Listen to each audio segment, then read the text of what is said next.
नमस्कार दोस्तों, मेरा नाम है हिमांशु श्रोत्रिय और मैं आपको रीजनिंग के इंपॉर्टेंट क्वेश्चंस कराने वाला हूं। वो क्वेश्चंस कराने वाला हूं जो अक्सर एग्जाम्स में आते हैं, चाहे एसएससी का हो, चाहे यूपी पुलिस का हो, चाहे रेलवे का हो। देखिए, हम यहाँ पे आपको ऑनलाइन करा रहे हैं प्रीवियस ईयर की प्रैक्टिस, बट अगर आप सीखना चाहते हैं, आप चाहते हैं कि हमारी जॉब लगे और बेसिक से सीखे, तो आपको आना पड़ेगा कोचिंग, जो कि है चाणक्य प्रतियोगिता एकेडमी मुरादाबाद में पीएमएस के पीछे। आप आइए और जिस भी कोर्स की तैयारी करना चाहते हैं एक बार आके डेमो लेके देखिए। मुझे ऐसा लगता है फिर आप कहीं और नहीं जाएंगे, सिर्फ चाणक्य ही आएंगे। तो फिलहाल क्वेश्चन की प्रैक्टिस मैं आपको कराने जा रहा हूं। कुछ क्वेश्चंस हैं जो हर एग्जाम में आए हुए हैं, चाहे यूपी पुलिस का हो, चाहे एसएससी का हो। मैंने मिक्स क्वेश्चन लेता हूं ताकि आपके काम आए और आप वो क्वेश्चन जब रिपीट हो तो आप कर पाओ। ये बाइलिंगुअल लेके चल रहा हूं बिकॉज कुछ बच्चे सीबीएसई बोर्ड की भी होंगे तो उनको भी समझ में आए। एक्सप्लेनेशन तो हमें हिंदी में करनी है, भारत में रह रहे हैं, लेकिन क्वेश्चन इंग्लिश में होना बहुत जरूरी है। बच्चे समझ नहीं पाते वरना हिंदी का मतलब क्या है इस वर्ड का, तो इसलिए बाइलिंगुअल लेके चल रहा हूं ताकि सीबीएसई बोर्ड और यूपी बोर्ड दोनों बोर्ड के बच्चे समझ पाए। पहला क्वेश्चन ये है कि राइटर पेन, लेखक कलम, लेखक और कलम में जो संबंध है, जो रिलेशन है, आपको ये बताना है कि वही रिलेशन, ये तो चार ऑप्शन दिए हैं, इनमें से किस में है। अब ये फाइंड करना बच्चों के लिए डिफिकल्ट पड़ता है, नहीं समझ पाते काफी बच्चे। तो देखो, लेखक किसका यूज करता है? कलम का, यानी कि उसका हथियार है, उसका इक्विपमेंट है। सेम यहां आते हैं। अब सुई क्या दर्जी का यूज करती है? बोले नहीं सर, दर्जी सुई का करता है, उल्टा लिखा हुआ है। क्या कलाकार ब्रश का यूज करता है? अब बच्चों को लगता है सही, हाँ कलाकार ब्रश का यूज करता है। गलत, गलत हो जाएगा। क्यों? क्योंकि बेटा जो डांसर है वो भी कलाकार है, जो सिंगर है वो भी कलाकार है। क्या वो ब्रश का यूज कर रहा है? बोले नहीं, ये भी गलत हो गया। चित्रकार कैनवास, बिल्कुल सही हो गया। जो चित्रकार है, जो चित्र बना रहा है, उसको कैनवास की जरूरत पड़ेगी ही पड़ेगी। यानी कि चित्रकार के लिए क्या जरूरी है? कैनवास जरूरी है। इसलिए ऑप्शन सी आपका आंसर हो जाएगा। कई बच्चे जल्दीबाजी में बी लगा जाते हैं, ध्यान रखिएगा। आते हैं अगले प्रश्न पर। अध्यापक कक्षा तो हो ही नहीं सकता, आपको दिख ही रहा है। अगला क्वेश्चन क्या है? अगला क्वेश्चन ये एक सिंबल है, इसमें एक छोटा सा सुधार कर देता हूं पहले, ताकि आप लोग गलत ना हो। बिकॉज ये क्वेश्चन जब मैंने देखा तो मैं समझ गया था। वही है ना, प्रैक्टिस से आप समझ जाते हो कि भाई क्या कुछ गलती है या नहीं। तो ये प्लस है, इतना आप ध्यान रखेंगे। ये क्या है? प्लस है। बाकी क्वेश्चन बिल्कुल ठीक है, कोई डिफरेंस नहीं है उसमें, बस ये ध्यान रखिएगा ये प्लस है। अब ये क्वेश्चन बिल्कुल जैसा आपको दिख रहा है वैसा ही है, तो इस क्वेश्चन में कोई गलती नहीं है, बस आपको सॉल्व करना है। अब आप इसे सॉल्व कैसे करोगे वो समझते हैं। अब आप इसे सॉल्व कैसे करेंगे हमें वो समझना है। तो इसको सॉल्व करने के लिए आपको कुछ नहीं करना, आपको बस सिंबल चेंज करने जैसे उसने दिए। फॉर एग्जांपल 26 प्लस का मतलब क्या दिया है? बोले सर प्लस का मतलब उन्हें दिया है मल्टीप्लाई, तो मल्टीप्लाई 74। फिर आ गया माइनस, माइनस का मतलब क्या दिया है? तो उसने लिखा है -4 डिवाइड, यानी कि डिवाइड कितना? 4। गुणा का मतलब क्या दिया है? बोले गुणा का अर्थ है -5। और डिवाइड का मतलब क्या दिया है? बोले +2। इसको सॉल्व करना है। सबसे पहले बोर्ड मास का नियम आपको पता होना चाहिए, जो कि डिमास से काम चल जाएगा। डिमास क्या होता है? डी से डिवाइड, एम से मल्टीप्लाई, ए से एडिशन, एस से सब्ट्रैक्शन। हमेशा ऊपर से नीचे सॉल्व करना होता है। पहले डिवाइड, फिर मल्टीप्लाई, फिर एडिशन, फिर सब्ट्रैक्शन। यही रूल है, ये आपको याद रखना पड़ेगा। सबसे पहले यहां डिवाइड करेंगे। प्रॉब्लम क्या है? 74 4 से कटता नहीं, कोई इश्यू नहीं है। जब भी कोई संख्या ना कटे आप उसको इस तरीके से लिख लेंगे, लिख सकते हैं। जब आप इस तरीके से लिख लेंगे, अब आप इसे सॉल्व करेंगे। जब आप सॉल्व करेंगे तो आपको क्या नजर आएगा? आपको नजर आएगा सर 4 से या 2 से काटो, 2 दूनी 4, ये 2 बार गया। और इसको काटोगे तो ये जाएगा 2 3 6 और 2 सत्ते 14, 37 बार जाएगा। और यहां से इफ 2 से 26 चला जाएगा 13 बार चला जाएगा। तो क्या आया आपके पास? बोले ये आया 13 गुणा 37 -5 +2।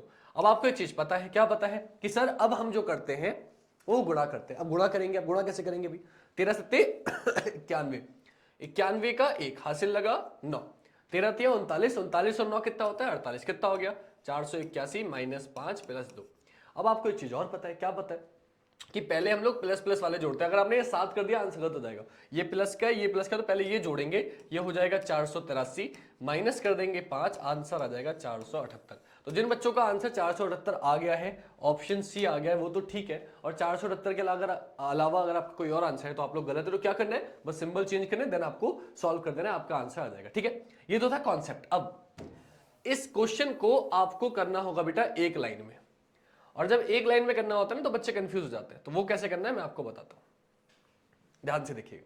सबसे पहले आपको पता है जब इसे काटोगे तो यहां आएगा 37, यहां आएगा 2, 2 से 26 जाएगा 13 बार, और 13 की 37 से गुणा कर देंगे, हो जाएगा 481। दिमाग में आ गया। -5 में से प्लस का 2 गया, माइनस का 3 आ गया, आंसर हो गया 478। एक लाइन में सॉल्व हो गया। जब आपकी प्रैक्टिस हो जाएगी, जब तक प्रैक्टिस नहीं है आपको पूरा सॉल्व करना है, जैसे मैंने सॉल्व करके दिखाया, बट जब प्रैक्टिस हो जाएगी तो आपको माइंड में करना है, कोशिश करना है पेन का यूज ना करना पड़े, इस तरीके से एक लाइन में आंसर आ जाएगा। बच्चे सोच रहे होंगे सर इतना टाइम तो होगा नहीं एग्जाम में, कैसे करेंगे? तो ऐसे करेंगे। ये चीज ध्यान रखनी है। आते हैं नेक्स्ट क्वेश्चन पे। नेक्स्ट क्वेश्चन बच्चों आपका ये रहा क्या बोला गया? मिसिंग नंबर जब भी मिसिंग नंबर आता है बच्चे कंफ्यूज होते हैं। बहुत सिंपल क्वेश्चन है, लेकिन दिमाग लगाते रहोगे तो सब भारी लगेगा। 8 से 10 कुछ नहीं हुआ बेटा, प्लस 2 हुआ। देखो 7 से 9 प्लस 2 हुआ, तो आप भी क्या करोगे? 2 प्लस करोगे। 10 में 2 प्लस कर दो, 12 आपका आंसर हो गया। अब बच्चे सोचेंगे सर एक बात बताओ, अगर यही करना था तो बीच वाला क्यों दिया? बेटा बीच वाले में ही पैटर्न लग रहा है। बीच वाले में क्या पैटर्न लग रहा है? बीच वाले में पैटर्न क्या लग रहा है वो भी आप देख लो। बीच वाले में आप नोटिस करोगे कि पैटर्न से लग रहा है ये 10 से 3 प्लस किया 13, 9 में 3 प्लस किया 12, तो अब 12 में 3 प्लस करोगे कितना हो जाएगा? 15। तो बीच वाले में भी पैटर्न लगना चाहिए। अगर यहाँ 15 नहीं आ रहा होता, जो यहाँ मैंने 2 जोड़ा 12 आया, लेकिन यहाँ 15 नहीं आता, मतलब यहाँ 12 नहीं आएगा, कुछ और आएगा, तो मैं कुछ और पैटर्न लगाता। तो बीच वाले का भी यूज है। ठीक है, आते हैं नेक्स्ट क्वेश्चन पे। अगला क्वेश्चन क्या है बेटा? ये अरे गजब का क्वेश्चन है बेटा, गजब का। बच्चे समझ ही नहीं पाते इस क्वेश्चन को। तो ये तो आपके लिए स्पेशल हो जाएगा। क्यों हो जाएगा स्पेशल? ध्यान से समझो। 13 आया, 13 कैसे आएगा ये सोच रहे हैं। तो 8 में 5 में ये वाला 8 प्लस कर दिया। ये जो आपका 5 लिखा था, ये वाला 5, इसमें ये वाली संख्या प्लस करी, 8 कितना आ गया? 13। वो उन्होंने नीचे लिख दिया, ये लिखा हुआ है। ठीक, अब क्या करेंगे भाई? अब 13 में कुछ प्लस करेंगे। प्लस क्या करेंगे? जब 5 में ये 8 प्लस किया तो 13 में 4 प्लस करेंगे, और 13 में 4 प्लस करेंगे तो कितना हो जाएगा? 17। यानी कि यहां पे क्या आ जाएगा? 17। आंसर क्या हो गया? 17। आगे भी दिखा देता हूं। जब 5 में 8 प्लस किया, 13 में 4 प्लस किया, 17 में क्या प्लस करोगे? एक देखो, 17 में 1 प्लस करो, कितना हो गया? 18। बन गया पैटर्न। तो ये बीच वाले नंबर जोड़ के पैटर्न बनना है। बच्चे नहीं समझ पाते, आप लोग देख रहे हैं इस क्वेश्चन को, मेरे बिना एक्सप्लेनेशन के पूछ के देखोगे दोस्तों से, काफी बच्चे कंफ्यूज जाएंगे, आंसर नहीं बता पाएंगे। और अब आप कितने आसानी से बता पाए, कितना आसान क्वेश्चन था। आते हैं अगले क्वेश्चन में। अगले क्वेश्चन को आप देखेंगे तो ये प्रोडक्शन को ये लिखा गया है और आपसे इसको पूछा गया। देखो जब भी इसमें क्वेश्चन मिले, बड़ा क्वेश्चन हो, तो आप इसको लिख लो। वैसे तो ऐसी काफी है। देखो P से Q 1 प्लस, R से Q 1 माइनस, सेम O से P 1 प्लस, D से C 1 माइनस, 1 प्लस 1 माइनस चल रहा है। एक बार पीछे भी चेक कर लो। S से T 1 प्लस, N से M 1 माइनस। आपको दिख रहा है कि हाँ सर यही हो रहा है। सेम आपको करना है, क्योंकि वर्ड सेम है। देखो 4 2 6, 4 10 1 11, यहां देख करो 4 4 8 3 11, वो बिल्कुल ठीक है। तो सबसे पहले 1 प्लस होगा, यानी कि P आएगा, इन्होंने 1 प्लस किया था। फिर 1 माइनस होगा, यानी कि R में से 1 माइनस होगा, Q आएगा। P Q किसमें? बोले AB में, ये दोनों कट गए। अब AB में आगे तो सेम दिख रहा है JDO, यहां देखो इसमें NO है, इसमें PO, यहीं से अंदाजा लग जाएगा। सबसे एंड में इसमें S में 1 प्लस किया T, तो आप N में 1 प्लस करोगे, एंड में O आएगा, बोले इसमें भी इसमें भी है। फिर N से 1 माइनस किया M, तो आप O से 1 माइनस करोगे, N आएगा। कौन से ऑप्शन में? A ऑप्शन में। पूरा सॉल्व नहीं करना हमें ऑप्शन एलिमिनेट करना है। मैं पूरा सॉल्व करके भी दिखा सकता हूं, बट टाइम नहीं है ना मेरे पास ना आपके पास। तो आपको क्या करना है एग्जाम में? ऑप्शन से एलिमिनेट करना है। ऑप्शन क्यों दिए जाते हैं? ऑप्शन आपको दिए ही इसलिए जाते हैं ताकि आप एलिमिनेट कर पाओ। ठीक है, आते हैं बेटा नेक्स्ट क्वेश्चन पे। नेक्स्ट क्वेश्चन ये रहा, गायक लड़के नर्तकी। इसमें आपको वेन डायग्राम बनाना है। कितना आसान क्वेश्चन है, आसान क्या ही हो सकता है जीवन में। कुछ नहीं करना, जब भी वेन डायग्राम के क्वेश्चन है, मैंने आपको बताया आपको रिलेशन निकालना है। रिलेशन कैसे निकालते हैं? रिलेशन निकालने का सिंपल सा तरीका है। मुझे बताओ गायक का, सिंगर्स का बॉयज से क्या रिलेशन है? क्या सारे गायक लड़के होते हैं? बोले नहीं सर, लड़कियां भी तो गायक होती है, सिंगर होती है, यानी कि सब। लड़के का नर्तकी से क्या संबंध है? क्या सारे लड़के डांसर होते हैं, नर्तकी होते हैं? बोले नहीं, सारे लड़के तो नहीं होते, लेकिन हाँ कुछ लड़के तो डांस करते हैं, यानी कि सब। गायक का डांसर से क्या संबंध है? गायक का नर्तकी से क्या संबंध है? बेटा सिंपल सी बात है, कुछ गायक भी ऐसे होते हैं जो डांसर होते हैं। कुछ डांसर भी आजकल देखो, माइकल जैक्सन डांस भी करता था, गाता भी था, है ना। तो आप क्या देखोगे? बोले सम। तीनों सम आ गए। तीनों सम कौन से ऑप्शन में? ऑप्शन सी में आपका आंसर जाएगा, ऑप्शन सी। तो कभी भी अगर आप रिलेशन निकाल के करोगे, आपका डायग्राम गलत हो ही नहीं सकता। कुछ बच्चे डायरेक्टली ऑप्शन से करते हैं, ये लगा जाते हैं, लड़के इधर, सिंगर इधर, डांसर इधर, ये गलत हो जाएगा। तो इस बात का ध्यान रखना कि हमें तीनों में रिलेशन निकालना है। ठीक है, आते हैं नेक्स्ट क्वेश्चन पे। अगले क्वेश्चन पे आओगे तो ये आ गया। अरे पास तो मैं देखते हुए हंसी आती है। बच्चे वाले क्वेश्चन है, 1-1 मिनट के शॉर्ट में आपको सब कुछ सिखा रखा है। क्या सिखा रखा है देखिए ध्यान से।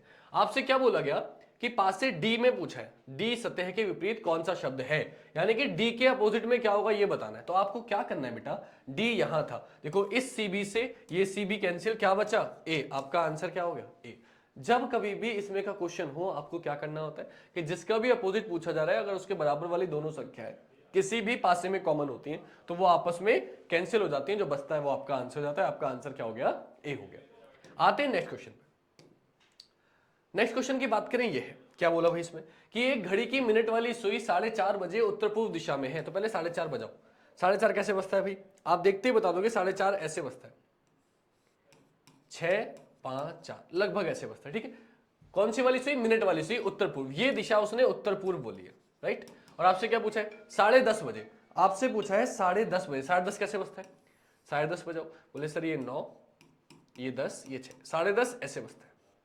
10:30 ऐसे बजता है। घंटे वाली सुई, ये वाली सुई पूछी, ये दिशा पूछी आपसे, यानी कि अब आप इसको कैसे करेंगे, आपको समझना पड़ेगा कि ये जो नीचे वाली दिशा होती है, आपको दिशाएं पहले पता होनी चाहिए, दक्षिण होती है, लेकिन इन्होंने इसे क्या कहा है, उत्तर पूर्व। उत्तर पूर्व यहां होता है।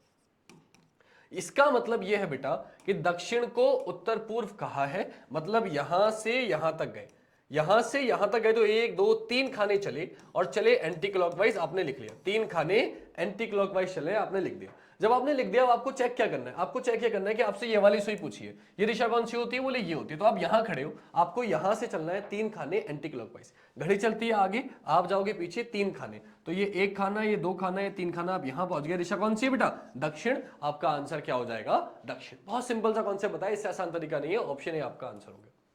समझ में आ गया क्या करना है। उसने बोला 4:30 बजे मिनट वाली सुई, यानी कि ये वाली सुई दक्षिण होता है, उत्तर पूर्व दिशा में, तो इसको उत्तर पूर्व तक ले गए, 3 खाने एंटी क्लॉकवाइज चले। आपसे पूछा 10:30 बजे घंटे वाली ये होती है, इससे चला दो 3 खाने एंटी क्लॉकवाइज, ये आंसर आ गया, बात खत्म हो गई। सेकंडों में माइंड में आंसर कर सकते हो, क्लियर, इसलिए ये तरीका बता दो। आते हैं अगले क्वेश्चन पे। क्या है अगला क्वेश्चन, ये एक घड़ी में 3 6 9 12 पर चिड़कित क्या लिखा है, position has been upside down in front of a mirror. चिड़कित नहीं है, चिन्हित है बेटा। क्या है, चिन्हित। हिंदी वाले बच्चे, चिन्हित है, यानी कि आप शॉर्टकट में समझ लो कि एक घड़ी है जिसमें सिर्फ क्या लिखा हुआ है, 3 लिखा हुआ है, 6 लिखा हुआ है, 9 लिखा हुआ है, 12 लिखा हुआ है। इस घड़ी को ऊपरी दर्पण के सामने उल्टा करके रखा जाता है। कैसे रखा जाता है, उल्टा करके रखा जाता है घड़ी के सामने, उन्हें लिखा हुआ है अपसाइड डाउन। अपसाइड डाउन का मतलब क्या होता है, अपसाइड डाउन का मतलब होता है कि उल्टा करके रखा गया। अब आपसे क्या पूछा, a person reads the time in the reflection is 6:10, the real time is. आपसे बोला है घड़ी उस दर्पण प्रतिबिंब में जब देखता है, उसके दर्पण प्रतिबिंब में देखता है तो 6:10 दिखाई देते हैं, ना वास्तविक समय क्या होगा। अब ये क्वेश्चन आपको दिख रहा है, एसएससी में आया हुआ है, कई बार आया हुआ क्वेश्चन है। आप कैसे करेंगे, ध्यान से समझिएगा कि ऐसे क्वेश्चन हमें कैसे करने होते हैं। तो इस क्वेश्चन की अगर बात करेंगे तो आप क्या देखेंगे, 6:10 बज रहा है बेटा। एक बात समझ लेना, कभी भी घड़ी को उल्टा रखा जाए या क्षैतिज दर्पण के सामने, किसके सामने रखा जाए, क्षैतिज दर्पण। क्षैतिज को बोलते हैं इंग्लिश में हॉरिजॉन्टल। क्या बोलते हैं, हॉरिजॉन्टल। इसका मतलब ये एक बात बताओ, कोई घड़ी है, इसमें 3 बज रहा है, 3 बज रहा है, अगर मैं इसको इस वाले मिरर के सामने रख दूं तो घड़ी कैसे दिखाई देगी, बोले सर ये दिखाई देगी। तो आप एक चीज नोटिस करो कि ये थी तो मिरर, लेकिन काम किसका कर रही है, जल का। तो कभी भी अगर मिरर को आप हॉरिजॉन्टली रख देते हो, क्षैतिज रख देते हो या घड़ी को उल्टा कर देते हो, तो आपसे पूछा तो जाएगा दर्पण प्रतिबिंब, लेकिन आपको निकालना क्या होगा बेटा, आपको निकालना होगा जल प्रतिबिंब। ये कॉन्सेप्ट आप याद रखना, क्योंकि उसने दर्पण को उल्टा करके रखा है, घड़ी को उल्टा कर दिया है। तो आप क्या करो, जो भी समय दिया है उसकी वाटर इमेज निकाल दो। तो याद रखना, आपको शायद में लिख देता हूं ऊपर, मिरर इमेज के लिए आपको जो भी समय दिया होता है उसे 12 और मिनट में वैल्यू है तो 11:60 में से माइनस करना होता है। सेम प्रोसीजर अगर वाटर इमेज पूछी जाती है, जल प्रतिबिंब पूछा जाता है, तो आपको अपने समय को 18:30 और मिनट 30 से ज्यादा है तो 17:90 में से माइनस करना होता है। आपका फॉर्मूला है, तरीका है सॉल्व करने का। अब 6:10 है तो आपको पता है कि पूछी तो गई है मिरर इमेज, दर्पण प्रतिबिंब, लेकिन आपको निकालनी होगी वाटर इमेज, क्योंकि घड़ी उल्टी है। तो जब भी घड़ी उल्टी रखी गई हो, क्षैतिज दर्पण की बात चल रही हो, आपको हमेशा वाटर इमेज निकालनी है, ध्यान रखना। तो आप इसे माइनस कर देंगे 18:30 में से। 30 में से 10 गया 20, 18 में से 6 गया 12, आपका आंसर हो जाएगा 12:20। ठीक है, क्या आंसर हो जाएगा, 12:20। थोड़ा सा इसमें शायद कुछ गलती हो रही है, एक मिनट रुक जाओ जरा। 18:30 में से माइनस करेंगे, 30 में से 10 जाएगा, 30 में 10 जाएगा 20, 18 में 6 जाएगा 12। बेटा इसको कर लेना आप लोग सही, 12:20 है ये। ठीक है, आंसर क्या हो जाएगा, ऑप्शन सी 12:20। कई बच्चे गलत कर देते हैं इसको, तो इसमें फोकस करना, थोड़ा सा गलती ना हो आपसे, ध्यान रखिएगा। आते हैं अगले क्वेश्चन पे। अगला क्वेश्चन क्या है देखिएगा। अगला क्वेश्चन ये, एक माह की 9 तारीख रविवार से एक दिन पहले पड़ती है। एक माह की 9 तारीख रविवार से एक दिन पहले पड़ती है। एक बात बताओ, रविवार से एक दिन पहले पड़ रही है, यानी कब पड़ रही है, सैटरडे में। तो 9 तारीख को कौन सा दिन बोल दिया, सैटरडे। आपसे बोला उसी माह की 1 तारीख को कौन सा दिन होगा। अब 9 तारीख को सैटरडे है, 1 तारीख को पूछा है, क्या करोगे भाई। आपको पता है 7 दिन बाद, 7 दिन पहले दिन रिपीट हो जाता है, तो इससे पहले सैटरडे कब आया होगा, 7 दिन पहले। 7 दिन पहले का मतलब क्या है कि सर 2 तारीख को सैटरडे आया होगा, आया होगा, सिंपल सी बात है। 2 तारीख को सैटरडे, तभी तो 7 जोड़ोगे, 9 तारीख को सैटरडे आएगा, क्योंकि 7 दिन पहले या 7 दिन बाद दिन रिपीट हो जाता है। अगर 2 तारीख को सैटरडे आया होगा, मुझसे क्या पूछा है, 1 तारीख को, तो 2 को सैटरडे है तो 1 को क्या हो जाएगा, Friday. My answer is Friday, शुक्रवार। क्लियर? तो आज के 10 के दम के 10 क्वेश्चन आपके कंप्लीट। तो मैं डेली आपको 10 क्वेश्चन कराता हूं, ऐसे क्वेश्चंस कराता हूं जो एग्जाम्स में आए हुए हैं, लेकिन 10 ऐसे होते हैं जो 100 का काम करते हैं। तो आई होप आपको वीडियो अच्छी लगी होगी, मजा आया होगा। वीडियो अच्छी लगी हो तो लाइक करेगा, शेयर करेगा, कमेंट करेगा, और कोशिश करिए बेटा कि आप लोग सीखना चाहते हैं कि कैसे करना है, पूरा बेसिक समझना चाहते हैं तो कोचिंग आइए। चाणक्य प्रतियोगिता एकेडमी मुरादाबाद पीएमएस के जस्ट पीछे है। आपको बहुत जल्दी सीखने को मिलेगा, बहुत नई नई बातें सीखने को मिलेंगी। वीडियो अच्छी लगे तो लाइक करेगा, शेयर करेगा, कमेंट करेगा, और इस वीडियो को उन सभी लोगों तक पहुंचाओ जो घर पे बैठ के तैयारी कर रहे हैं, किसी वजह से कोचिंग नहीं आ पा रहे, कोई प्रॉब्लम है तो उन सब तक पहुंचाना। और याद रखिएगा हम आपकी मेहनत कर रहे हैं, आप हमारे लिए थोड़ा सा मेहनत कर दो, ये आपकी गुरु दक्षिणा है। मिलेंगे नेक्स्ट वीडियो में, आज के लिए इतना ही। जय हिंद, जय भारत, वंदे मातरम।